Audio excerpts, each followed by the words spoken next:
Hello, today I'm in Nissan Qashqai. In this video I'll show you how to activate cruise control. In the beginning, accelerate to desired speed and now press this button on the steering wheel. Now, to start cruise control, tilt this button downwards. You can now let the acceleration pedal go. To increase the speed, tilt this button upwards. To decrease it, tilt it downwards.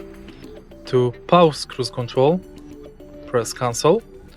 To start it from the first set speed, tilt this button upwards.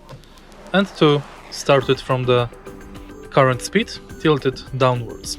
To disable cruise control, again press this button. If you find this video helpful, please leave like, comment and subscribe.